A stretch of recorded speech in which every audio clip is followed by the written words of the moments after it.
E aí, galera, tudo bem? Aula de hoje, argumentação. Hoje eu vou falar basicamente de texto e como você pode usar isso na sua redação. Então vem comigo e vamos descobrir como o Enem cobra tanto na prova de linguagens como você pode usar na prova de redação. Vem comigo!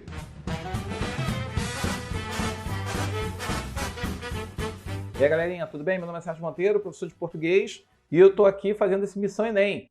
Antes de começar a aula, eu pediria a você aí que, aquele likezinho, que você também ajudasse de alguma forma, compartilhando, chamando seu amigo, seu colega, para se inscrever no canal. A inscrição no canal é muito importante nesse momento para que a aula ela aconteça, para que o YouTube, até mesmo o algoritmo, ele indique. Pessoal, tem muita gente que está de escola pública que está sem aula. Tem muita gente que não está recebendo conteúdo. Muita gente está se virando aí e nós estamos oferecendo esse projeto gratuitamente. Então, se você conhece alguém que está no terceiro ano, está tentando vestibular, pessoa que está aí desempregada, pessoa que de repente está buscando no estudo abrir uma porta para capacitação, então indica aí e vamos juntos conseguir esse projeto. Na aula anterior falei de persuasão, agora eu vou falar de argumentação. Bem, os conceitos de argumentação passam porque é a capacidade de apresentar ou defender argumentos. É uma coisa que a gente está perdendo, né? Apresentar como razão é uma forma de você alegar algo. Argumentar é discutir com algo, ou com algo baseado em alguma coisa. É você debater, ter a capacidade de debater. É você usar argumentos contra algo. Ou seja, o objetivo da argumentação é convencer o interlocutor sobre uma determinada tese. Você construir uma relação sobre uma ideia é aquela coisa. Você, de repente, eu digo que a leitura, o país se faz com homens e livros. Citando o Monteiro Lobato. Por que eu acho que o livro tem que ser importante? Por que o livro não pode ser sobretaxado? Por que o livro não é caro? Porque, veja, não pode ser caro. Porque o livro ele tem que ser um acesso de todos. Todo aquele que quer ler um livro não pode ter a barreira econômica como um empecilho para isso. Livro ele tem que ser tão fundamental e tão básico quanto o arroz e o feijão. Isso para um país que precisa e que deseja formar um povo crítico e um povo comprometido com o crescimento da riqueza do país. E é uma riqueza de todos, não é uma riqueza de poucos. Você tem que dar o acesso ao livro porque a leitura ela expande a cabeça da pessoa no sentido de fornecer dados, informações, ideias, possibilitar fazer correlações. Então a pessoa ela melhora a sua argumentação. Ela tem fatos, dados, ela já tem relações com fatos passados, anteriores. Tudo isso para poder argumentar.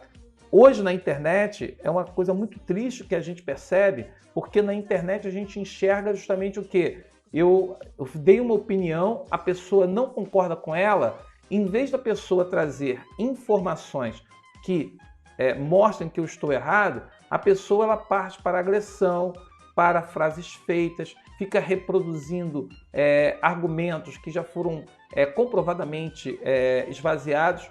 Então, assim, hoje no Brasil tem muita coisa que é fato e a pessoa está trocando fato por narrativa. E quando a gente troca fato por narrativa, a gente tem que ter muito cuidado porque a gente não sabe qual é a intenção da pessoa que está fazendo essa troca ou que está fazendo esse tipo de jogada. Então é muito complicado. Então a leitura, quando eu falo do livro, o livro ele é importante para aumentar o vocabulário da pessoa, aumentar a capacidade reflexiva da pessoa, possibilitar que a pessoa ela saiba se posicionar e se expressar de uma forma melhor, que a pessoa ela consiga fazer correlações de ideias e com isso fazer textos mais coerentes e que o livro ele é um objeto que é básico, tão básico quanto a comida. Afinal, a gente não quer só comida, a gente quer comida, diversão, arte, leitura, conhecimento. Um país que aposta na ignorância é um país atrasado, é um país que tem tudo para parar no tempo e ficar escravo à mercê de interesses de outros países, ser uma eterna colônia. Então, veja bem, eu estou argumentando. Você pode discordar de mim, mas você tem que pegar esses meus argumentos e procurar enxergar neles o que eles têm de fato, o que eles têm de falho, o que eles têm de equivocado. Por exemplo, aqui o tipo de argumento. Hoje mesmo eu estava lendo uma notícia que uma presidente de uma ONG disse que ela não vê problemas voltar às aulas. Não vai aumentar, não vai trazer nenhuma consequência se houver retorno das aulas. Bem, ela disse isso, essa frase se apoia em quê? Qual é a evidência que ela tem para poder fazer isso? O que é evidência? Comprovação. Quais são os dados estatísticos que ela tem? Quais são as pesquisas que ela fez? Quais são os fatos notórios, domínio público? Eu não posso, por exemplo, eu posso citar Israel. Eu vou usar Israel para dizer que lá em Israel eles liberaram o retorno à aula e agora estão fazendo um segundo lockdown. Outros países, como Portugal, Espanha, também fizeram essa coisa de retorno às aulas e tiveram que parar por conta da questão da contaminação. Então, assim, se eu for me apoiar aos dados estatísticos, aos fatos que são de domínio público, essa frase está equivocada. Essa frase não tem consistência nenhuma. Se eu me apoiar na evidência, na comprovação. A própria OMS, ela diz que o ambiente escolar não é um ambiente propício para voltar às aulas.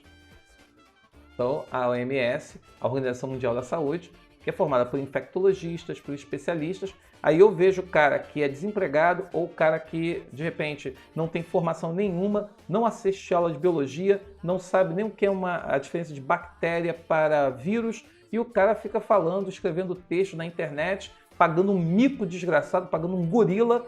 O cara não tem fundamentação nenhuma, mas o cara fica falando frases feitas, aí pega aquele fake news, aquele site de quinta, que botou aquela frase sem nenhum tipo de comprovação e fica querendo aí desqualificar um cientista. O cara não estudou, não tem a base nenhuma e quer discutir e desqualificar o cientista. Está lá na pesquisa. Tem a comparação analogia, quer dizer, explora semelhanças e diferenças entre o ponto de vista defendido e algum dado para comprovar uma tese. Então, por exemplo, muita gente fala porque o Brasil tem que voltar, porque o Brasil tem que olhar lá para fora, que vários países já voltaram, então nós temos condição de voltar. Só que, veja bem, eu não posso... Aqui no Brasil, eu não tenho a mínima condição de comparar uma escola particular com uma escola pública. Numa escola pública, você coloca uma quantidade absurda de alunos numa sala sem ventilação adequada, sem o espaçamento adequado. As crianças que muitas vezes moram em comunidades que não têm água, que não têm higienização. A questão do álcool gel, de ter o álcool gel ali, não é uma opção.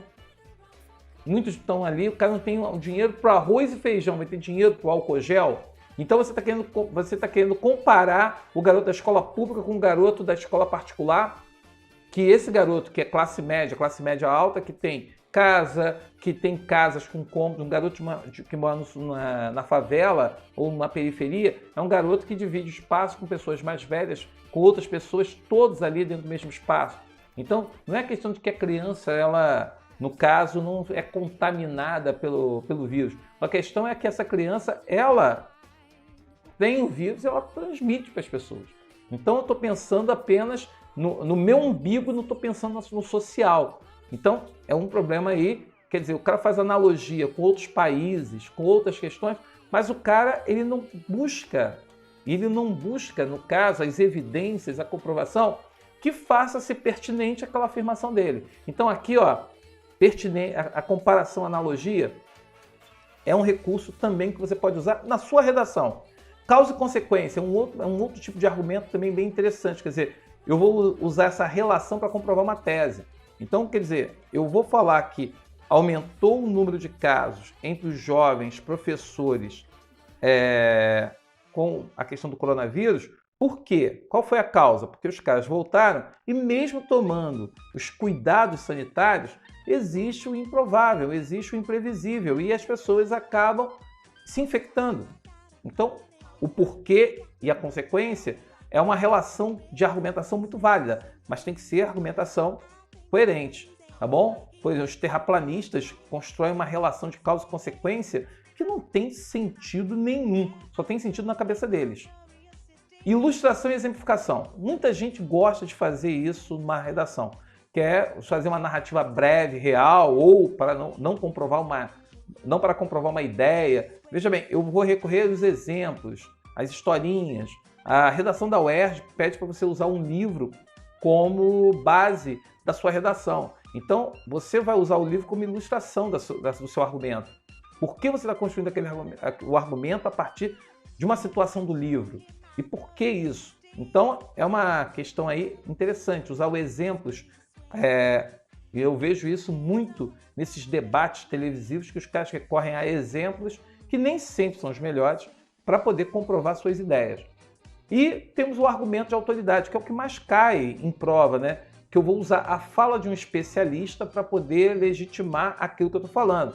Eu vou falar sobre algum assunto da Covid, eu vou citar o Átila, que é um dos maiores especialistas do país. Eu vou citar o Drauzio Varela, que não é especialista no assunto, mas que é um médico renomado. Eu vou citar os cientistas da Fiocruz. Eu não vou citar o WhatsApp, com a informação de alguém que eu não sei de onde veio, para onde vai, quem fez, que é aquilo que fez. Eu vou procurar fontes. Eu não vou ficar compartilhando a notícia que está no site ali no WhatsApp da família, circulando, todo mundo ali, que eu não sei até quando aquilo ali é legítimo. Então a gente vive uma onda de desinformação e negacionismo. Por isso que até que o Brasil se encontra nesse sentido. A gente dá autoridade para quem não tem a mínima autoridade para falar sobre qualquer assunto. E a gente dá essa autoridade para essas pessoas que não correspondem. Então, só posso usar, né? Eu me lembro de um debate que o cara chegou e falou: eu não tenho que ouvir só infectologistas, só médicos que estão ali ligados com a questão de virologia. Eu tenho que ouvir outros profissionais. Pô, o cara que solta um argumento desse é um idiota. Como eu não vou? Você quebrou a perna. Você vai procurar quem? Eu quebrei a perna, eu vou ali no padeiro para ver o que eu vou fazer. Vou perguntar ao barbeiro, vou perguntar ao engenheiro, vou perguntar ao químico, vou perguntar... Mas não vou ao médico. Pô, é coisa de idiota, uma coisa de imbecil. Me desculpe o vocabulário, mas a questão da autoridade, ela é construída como? Eu vou procurar pessoas, eu vou buscar o professor de português para poder conversar sobre um fato da língua. Se eu estou sentindo algum problema no dente, eu vou no dentista para ele poder ver a questão do dente. Se a minha casa está com rachadura, eu vou ter que chamar um arquiteto, vou ter que chamar de repente um engenheiro, principalmente um engenheiro, para ele chegar e fazer lá o teste para ver o que está causando aquela rachadura. Eu não vou chamar de repente o padeiro, e aí padeiro, estou com uma rachadura lá em casa, eu quero ficar olhando, eu acho isso, eu acho aquilo. Ficar só no achismo. Então, esses são os tipos de argumento. Se você conseguir entender isso e praticar isso, você vai ver que suas redações vão ficar um pouco mais fáceis, você vai começar a construir na sua mente uma coisa muito mais fácil de ser discutida.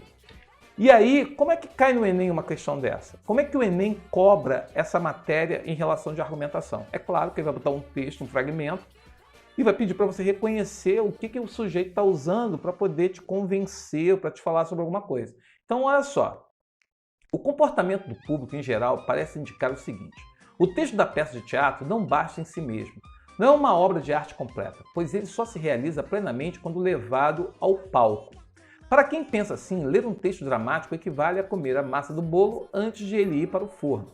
Mas ele só fica pronto mesmo depois que os atores deram vida àquelas emoções, que cenógrafos compuseram os espaços, refletindo externamente os conflitos internos dos envolvidos, que os figurinistas vestiram os corpos sofredores em movimento.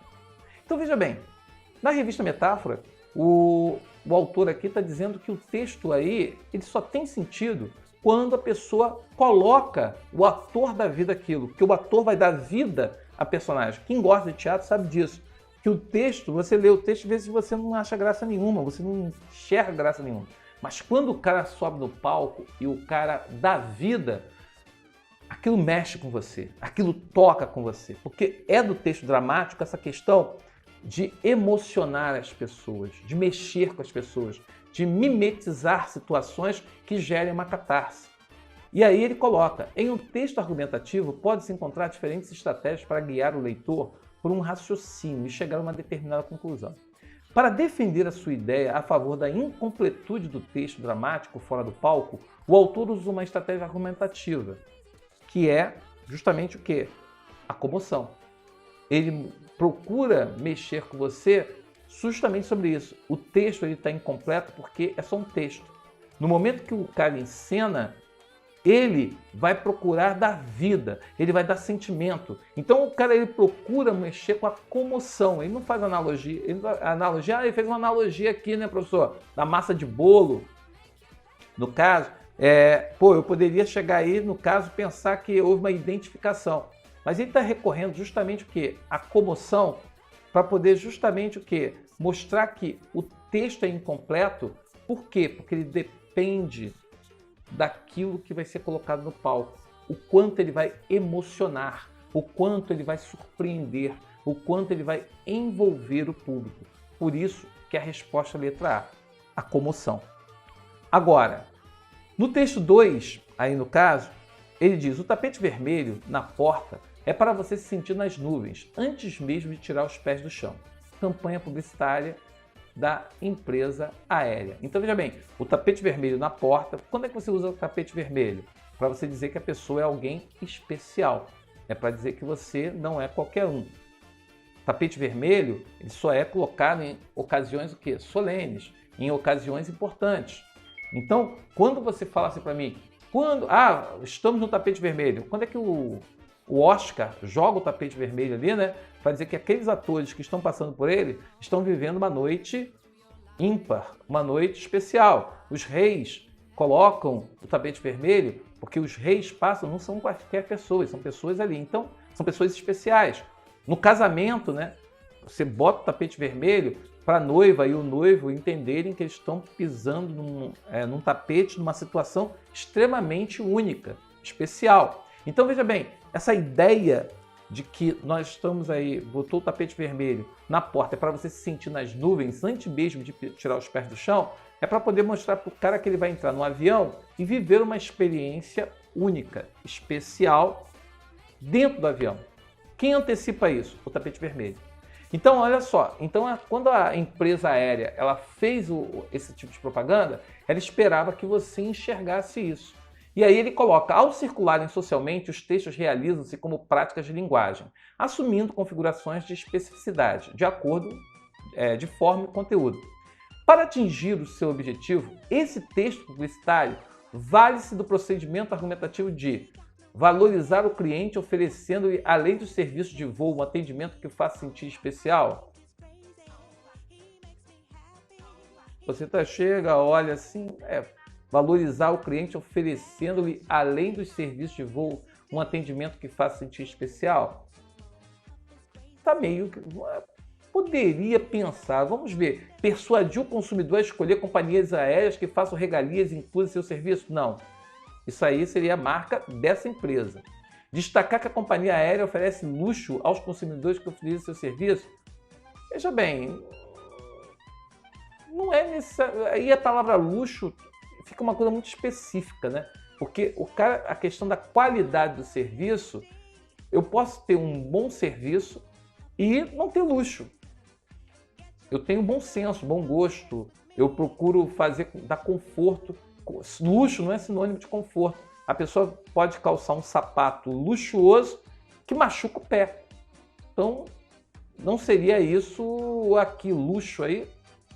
Enfatizar a importância de oferecer o melhor ao cliente ao ingressar em suas aeronaves. Enfatizar a importância de oferecer o melhor ao cliente. Cara, a questão toda aqui, ele quando diz que o tapete vermelho na porta é para você se sentir nas nuvens antes mesmo, veja bem, eu estou querendo dizer que o cliente é especial. Ele é o especial. A questão do serviço, no caso aí, ele vai ser aquilo que o cliente vai receber. Agora, enfatizar a importância de ingressar em suas aeronaves, aqui está muito abrangente em relação ao que está no texto. Definir parâmetros para um bom atendimento ao cliente diante da prestação de serviço. Ou seja, o serviço que eu vou prestar é um serviço de qualidade que vai fazer o cliente sentir alguém especial. Não é uma questão luxuosa, não é uma questão de só oferecer o melhor. É a questão da prestação de serviço, daquilo que ele vai receber, que vai sentir alguém especial. A letra E está sendo mais específica nessa questão da prestação de serviço, da qualidade daquilo que vai ser recebido dentro da aeronave. Então aí, apesar da A dizer valorizar o cliente, oferecendo além de serviço de voo, um atendimento que o faça sentir especial, aqui ele foi mais direto, falando que tem a ver com a prestação do serviço fornecido pela empresa. Então a E fica muito mais completa, a E fica melhor definida. Então a letra E, que está falando da prestação de serviço, seria a melhor opção. E por fim, o sociólogo espanhol Manuel Castells sustenta que a comunicação de valores e a mobilização em torno do sentido dos fundamentais em torno do sentido são fundamentais. Os movimentos culturais, entendidos como movimentos que têm como objetivo defender ou propor modos próprios de vida e sentido, constroem-se em torno dos sistemas de comunicação, essencialmente a internet e os meios de comunicação, porque esta é a principal via que esses movimentos encontram para chegar àquelas pessoas que podem eventualmente partilhar os seus valores e, a partir daqui, atuar para a consciência da sociedade no seu conjunto. Bem, o que acontece aqui, moçada? Em 2011, após forte mobilização popular via redes sociais, houve a queda do governo Hosni Mubarak, a famosa Primavera Árabe, no Egito. Esse evento ratifica o argumento que foi dado aí no texto, em que ele diz aqui, né, nesse momento em que ele fala essencialmente a internet e os meios de comunicação, porque esta é a principal via que esses movimentos encontram para chegar àquelas pessoas que podem eventualmente partilhar seus valores e a partir daqui atuar na consciência da sociedade e seu conjunto. Ou seja, a internet, as redes sociais, elas conseguem chegar a pessoas que acabam se identificando com aquela ideia e que acaba compartilhando aquela ideia. E aí eu tenho que buscar aqui as opções. A letra E diz que os sistemas de comunicação são mecanismos importantes de adesão e compartilhamento de valores sociais. Ou seja, ele está parafraseando o que eu acabei de ler ali no texto. Então a letra E é uma paráfrase do que está escrito. Então é por isso que a letra E é a resposta. Agora, a letra E diz que a internet atribui verdadeiros valores culturais. Esse verdadeiros valores não seria o correto, não. A consciência da sociedade foi estabelecida pelo advento da internet. Não foi a consciência da sociedade. A internet, ela permite que você propague uma ideia e que ela atinja pessoas que se identificam com a sua ideia. Então isso aqui está generalizando, está errado. A revolução tecnológica tem como principal objetivo a deposição de governança. Não, isso aqui não tem nada a ver, porque ele pegou a ideia geral e botou como se fosse o argumento central. Está errado. Recursos tecnológicos estão a serviço dos opressores, do fortalecimento de suas práticas políticas. Está indo de encontro ao que está escrito no texto. Então a letra E mesmo. Então, pessoal, argumentar é isso. Aprender o jogo argumentativo é fundamental. Reconhecer manchetes de jornal que procuram induzir você a pensar e fazer determinado comportamento é fundamental. Tudo isso tem a ver com comunicação, tudo isso tem a ver com a sua competência leitora e a sua competência de conseguir definir, reconhecer e se colocar enquanto cidadão. Dê o like, por favor, likezinho. Bota aí, por favor, indica para o seu colega. Como eu falei, o canal precisa dessa participação e desse calor humano. É assim que a gente vai poder atingir e poder ajudar muito mais pessoas. Valeu, muito obrigado pela aula. Até a próxima.